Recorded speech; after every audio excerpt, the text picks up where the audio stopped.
El verdadero origen del Islam. ¿Cómo nació el Islam? La vida del profeta Mahoma, el primer musulmán. En la historia islámica, Mahoma es una figura de suma importancia por ser el último profeta enviado por Alá al mundo. Mahoma es el primer musulmán y fundador del Islam, religión que en el siglo VII representó una ruptura de los códigos morales y sociales que predominaban en la Arabia de ese entonces. Cada persona que se decidiera a aceptar y practicar las nuevas enseñanzas debía practicar como el politeísmo, la poligamia y en general cualquier acercamiento al paganismo. Pero, ¿cómo nació el Islam? ¿Cómo fue la vida de? ¿Y qué hizo para que el Islam lograra imponerse en la Meca, de donde había tenido que huir? Ante la situación de orfandad, pasó a ser adoptado por su abuelo Abd al-Mutalib y cuando este muere 2 años después, es adoptado por Abu Talib, su tío, quien era el nuevo jefe del clan de Hashim. Abu Talib amó profundamente a Mahoma y de acuerdo con lo que se afirma que lo amó más que a sus propios hijos. Un monje cristiano reconoce en Mahoma el profeta. ¿Qué esperaban? El sirio Bahira, un monje cristiano nestoriano, reconoce a Mahoma como el futuro profeta durante un viaje comercial en el que este último acompañó a Abu Talib a Siria. El monje llegó a esa conclusión luego de interrogar e inspeccionar detenidamente al joven y de acuerdo con las reseñas históricas, le recomendó al tío de Mahoma que regresara con su sobrino a la Meca y que lo cuidara hasta que llegara el momento en el que comenzara su predicación. Según los eruditos y biógrafos árabes Imsad y Al-Tabari, Bahira había hallado en evangelios primitivos el anuncio de la venida de un nuevo profeta. En el Corán, asimismo, se manifiesta que, en la Torá y en el Evangelio se anunciaba la llegada de Mahoma como profeta del Islam para la humanidad entera. Escuchemos el siguiente fragmento del Corán, y recordad cuando Jesús, hijo de María, dijo, «Oh, hijos de Israel, soy verdaderamente el mensajero de Alá para ustedes, que confirma la Torá, que vino antes que yo, y les doy buenas noticias de un mensajero después de mí, cuyo nombre será Ahmad». Algunos expertos señalan sobre este particular, que lo que la tradición islámica interpreta como la venida de un nuevo profeta, la tradición cristiana, lo concibe como el anuncio de Jesús sobre la venida del Espíritu Santo. Mahoma, un destacado comerciante antes de ser profeta. Cuando era un adolescente, Mahoma cuidaba el rebaño de su tío. En esos primeros años de vida, también fue caravanero y comerciante. Sabía desenvolverse muy bien como gestor y hombre de confianza de los grandes caravaneros de la Meca. Además, ya había visto cómo su tío realizaba ciertos tratados comerciales. Alrededor de los 25 años comenzó a laborar como comerciante o mercader.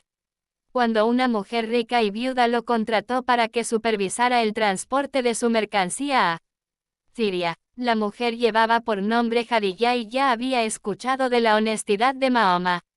Matrimonio de Mahoma con Jadiyá.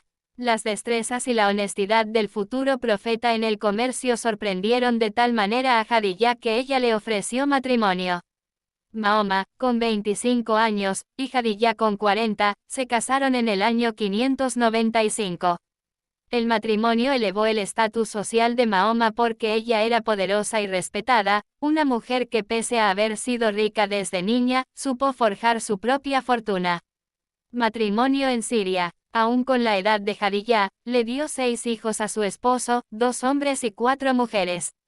Los 2 varones fallecieron en la infancia temprana y una de sus hijas, Fátima, con los años se convertirá en la esposa del califa musulmán, Ali, primo de Mahoma. ¿Cómo y cuándo se le reveló Alá a Mahoma? La mayoría de las fuentes señala que Mahoma tenía 40 años de edad cuando comen, escuchar voces extrañas y a tener visiones. No obstante, algunas reseñan que cuando alcanzó la segunda mitad de sus 30, ya había comenzado a orar en la cueva Hira, ubicada en las afueras de la Meca. De acuerdo con los registros, en el año 610, mientras estaba en un tradicional retiro espiritual conocido como el Ramadán, a Mahoma se le apareció una noche el arcángel Gabriel cuando Meditaba en la cueva Hira y le dijo lo siguiente: recita en el nombre de tu Señor que crea el nombre de un coágulo, recita porque tu Señor es muy generoso. Esta era la primera revelación del Corán y dejó perturbado y desconcertado a Mahoma, quien se fue rápidamente a su hogar. Allí le comunicó a su esposa lo que le ocurría y ella lo calmó haciéndole ver que tenía de qué temer. Incluso fue Adiyá quien le hizo ver a Mahoma su condición de profeta, esto de acuerdo con lo expuesto por Leila Ahmed, profesora de la Universidad de Harvard y estudiosa del Islam. Pero el arcángel Gabriel se identificó ante Mahoma y le hizo saber que él había sido escogido para ser el mensajero de Dios, algo que eventualmente el profeta comenzaría a hacer. Así iniciaría su progresiva transformación espiritual. Después Mahoma tendría que predicar que solo había un Dios, Alá, y que era una blasfemia adorar a otros dioses. Primero lo hizo a sus familiares y amigos más cercanos, luego ante las masas. La mayoría de sus seguidores estaba integrada por jóvenes de modesta posición. Todo esto se hizo en el momento en que Mahoma se fue a la iglesia en una sociedad politeísta, idólatra y polígama. Jadilla lo animaba y por eso es considerada la primera mujer musulmana, porque además de calmar e incentivar a Mahoma a hacer lo que le pedían en las revelaciones, también usó su dinero y sus influencias para apoyar la fe naciente. Varias personas de las clases más populares se iban haciendo seguidores del mensaje de Mahoma, en tanto familiares y amigos que practicaban el paganismo se alejaban de él, aunque algunos, aún sin creer en lo que Mahoma predicaba, lo apoyaron por lealtad. Esa era la primera vez que en Arabia la gente comenzaba a unirse, no por lazos tradicionales de clano tribus, sino por el hecho de que adoraban a un solo creador, Alá. La prédica de Mahoma generaba incomodidad. Los conflictos no se hicieron esperar ante la prédica de Mahoma, la cual contradecía el politeísmo mayormente aceptado. La élite gobernante y comerciantes vieron en la figura del profeta una amenaza de liderazgo que iría en contra de sus intereses, puesto que el politeísmo sustentaba la economía gracias al comercio de figuras, estatuillas y diferentes dioses paganos. Además, la prédica afectaba la estratificación social en la que la mercadería se basaba. La persecución en la Meca. La misión de Mahoma propició que los poderosos tomaran acciones para detener la propagación de la nueva fe. Aún así Mahoma insistía. Sin embargo, en el año 619 fallecen su tío Abu Talib y Adiyá. Esas pérdidas no solo lo dejaron devastado, sino que también empeoró la situación al dejarlo a merced de quienes lo veían como una amenaza. Desde ese momento, la expansión del Islam implicaría una larga batalla, la Ejira, huida de Mahoma a Yatrib. Para el año 621 muchos de los habitantes de la ciudad de Yatrib, más tarde denominada Medina, habían aceptado la prédica de Mahoma. En el 622 esos habitantes lo acogieron luego en Yatrib cuando la persecución se intensificó y Mahoma tuvo que huir de la Meca para salvar su vida. Esta huida a Yatrib es conocida como Ejira y marca el inicio del conflicto. Esta registra las festividades y celebraciones del Islam, por ejemplo el Ramadán. La prédica de Mahoma ganaba seguidores. Muchos seguidores de Mahoma en la Meca lo alcanzaron en Yatrib, ciudad donde aceptaban con beneplácito el mensaje del profeta. Los seguidores del islamismo crecía su fuerza a medida que aumentaban en número. De hecho llegaron a realizar así iniciaría su progresiva transformación espiritual. Después Mahoma tendría que predicar que solo había un Dios, Alá, y que era una blasfemia adorar a otros dioses. Primero lo hizo a sus familiares y amigos más cercanos, luego ante las masas. La mayoría de sus seguidores estaba integrada por jóvenes de modesta posición. Todo esto se hizo en el momento en que Mahoma se fue a la iglesia en una sociedad politeísta, idólatra y polígama. Jadilla lo animaba y por eso es considerada la primera mujer musulmana, porque además de calmar e incentivar a Mahoma a hacer lo que le pedían en las revelaciones, también usó su dinero y sus influencias para apoyar la fe naciente. Varias personas de las clases más populares se iban haciendo seguidores del mensaje de Mahoma, en tanto familiares y amigos que practicaban el paganismo se alejaban de él, aunque algunos, aún sin creer en lo que Mahoma predicaba, lo apoyaron por lealtad. Esa era la primera vez que en Arabia la gente comenzaba a unirse, no por lazos tradicionales de clan o tribus, sino por el hecho de que adoraban a un solo creador, Alá. La prédica de Mahoma generaba incomodidad, los conflictos no se hicieron esperar, la cual contradecía el politeísmo mayormente aceptado. La élite gobernante y comerciantes vieron en la figura del profeta una amenaza de liderazgo que iría en contra de sus intereses.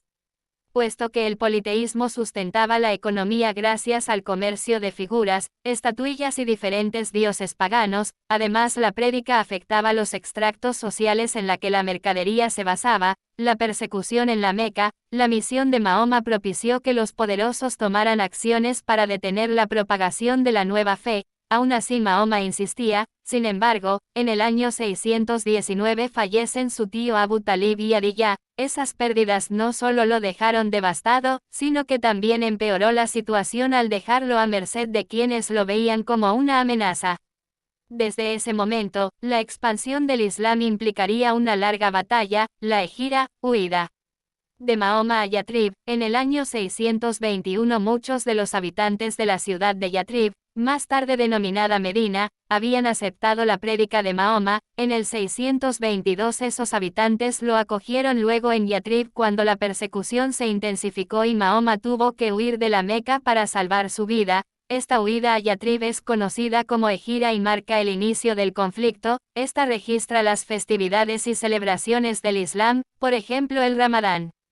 La prédica de Mahoma ganaba seguidores. Muchos seguidores de Mahoma en la Meca lo alcanzaron en Yatrib, ciudad donde aceptaban con beneplácito el mensaje del profeta. Los seguidores de una serie de ataques a las caravanas de la Meca. Ya para el año 628 los habitantes de la Meca permitieron que los seguidores de Mahoma peregrinaran hacia un santuario sagrado, la Kaaba, sitio en el que Abraham iba a sacrificar a su hijo por orden de Alá y que había sido tomado para prácticas idólatras. Hasta que Mahoma y sus seguidores lo recuperaron, esta peregrinación todavía se hace y para el Islam la Kaaba es la casa de Dios, el lugar más importante para los musulmanes. Para el año 630 el profeta árabe y sus seguidores, que aproximadamente conformaban un ejército de unos 10.000 hombres, consiguieron una victoria cruenta que les permitió apoderarse de la Meca. Una vez que accedieron a la ciudad, volvió a casarse Mahoma después de la muerte de Jadilla. Legalmente Mahoma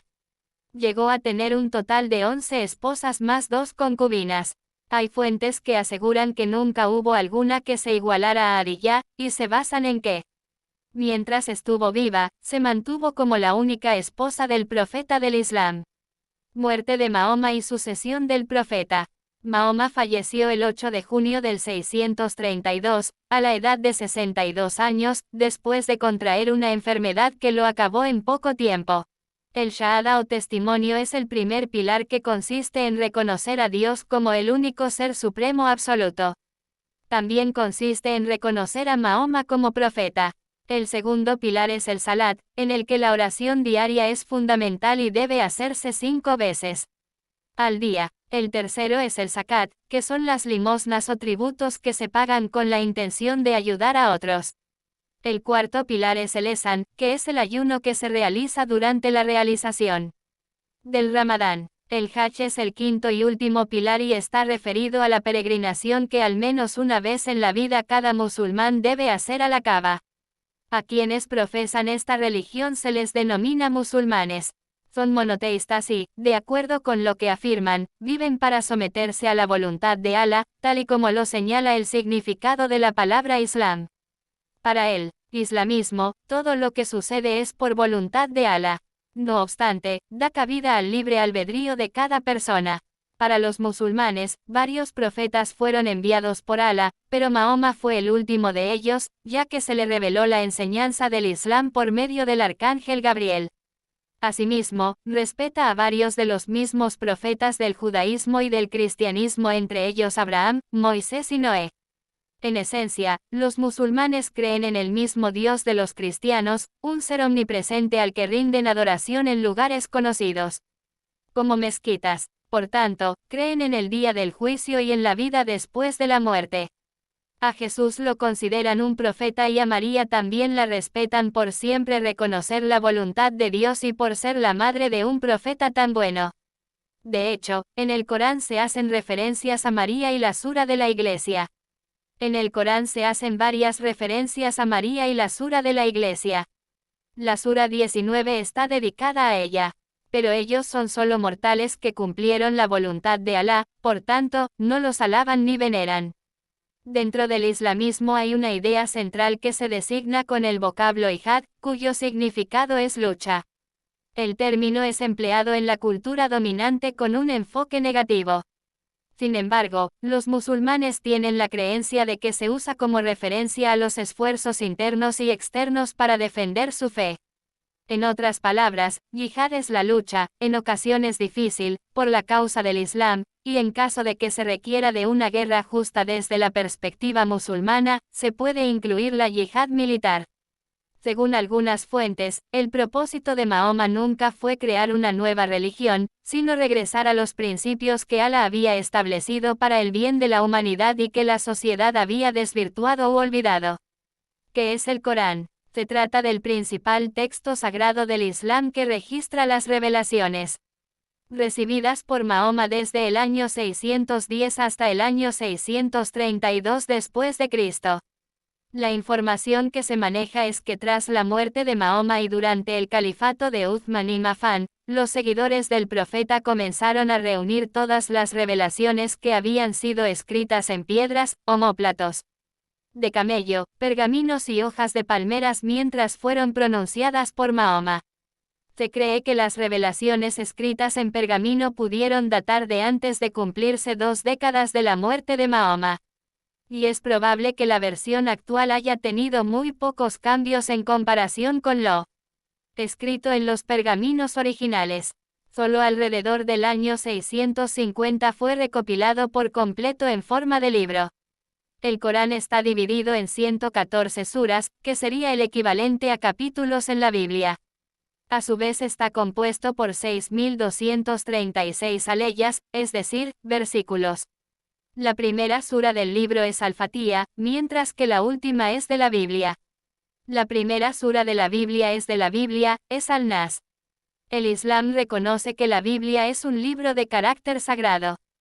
De hecho hay algunos materiales en la Biblia judeocristiana que son venerados en el islamismo. Sin embargo, el islamismo ha argumentado que la forma original en la que fue escrita cambió porque varias enseñanzas de Alá fueron alteradas con el tiempo. El Corán, en cambio, y según la percepción islámica, ha permanecido preservado de cualquier distorsión en sus enseñanzas. De manera que el Corán, junto con las predicaciones de los profetas, le permiten a la humanidad discernir entre el bien y el mal y, en consecuencia, hacerse responsable de sus acciones el día del juicio final. Aparte del Corán, hay otros libros que son importantes para los musulmanes.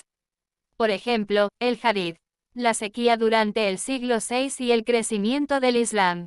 A comienzos del siglo VI, el sur de Arabia se vio envuelto en un caos por una hambruna que azotó a la población como consecuencia de las bajas precipitaciones y la sequía, y que terminó afectando a todo el país. En el territorio que hoy se conoce como Yemen, existía el reino de Himyar, un estado de grandes riquezas que tenía el control de importantes rutas comerciales, que se convertían en el vínculo entre el Océano Índico y el Mar Rojo. No obstante, este reino comenzaría a sucumbir ante una gran sequía que a partir del año 520 afectó severamente la agricultura, actividad que era el sustento de los habitantes de la población de Himyar. La falta de lluvia y el poderío del reino se veía debilitado. La desestabilización que vivía el reino de Himyar afectó a toda Arabia, el país se segmentó en tribus y reinos que luchaban entre sí por la supervivencia. A los disturbios internos hay que sumar las guerras que mantenía con los imperios bizantino y sasánida, y la situación empeoró cuando los etíopes del reino de Aksum terminaron invadiendo el reino de Himyar. Mantenía con los imperios bizantino y sasánida, y la situación empeoró cuando los etíopes. Ese ambiente de miseria y conflictos permitiría a Mahoma la conquista de Arabia en nombre de Alá. La nueva religión se convirtió en la esperanza de una sociedad eclipsada por las precarias condiciones políticas, económicas y sociales. La fe se ofrecía como la oportunidad para unir lo que aquel caos había separado y enfrentado. Mahoma ofrecía en la unidad la conquista de tierras fértiles, por eso la precaria situación y el anhelo de una esperanza fueron factores decisivos, no solo para que el Islam se expandiera, sino también para los levantamientos ocurridos en la sociedad árabe. Así el Islam logró diseminarse con éxito y llevarle la ventaja al cristianismo y al paganismo. Esa sequía ha sido objeto de interés para curiosos investigadores, quienes en aras de constatar si realmente tuvo lugar tal sequía, decidieron estudiar las capas de una estalagmita de la cueva Aluta, en lo que hoy es Omán. Los científicos comprobaron que la sequía sí ocurrió y detalles han sido publicados en la revista Science. Las naciones en las que se concentra la mayoría de los musulmanes se hallan en el Medio Oriente, Oriente Próximo, Norte y área central de África y en los extremos sur y sureste de Asia. Pese a todo el reconocimiento que logró, el último profeta reconocido por los musulmanes vivió sus últimos años sin perder sus cualidades de humilde y piadoso. El Islam hoy por hoy sigue teniendo una gran expansión, por lo que es una de las religiones más influyentes en todo el mundo. Recuerda, un pueblo que no conoce su historia está condenado a repetirla. Gracias por verme, despido de ustedes, nos vemos en el próximo video, los invito a que se suscriban a mi canal y le den me gusta.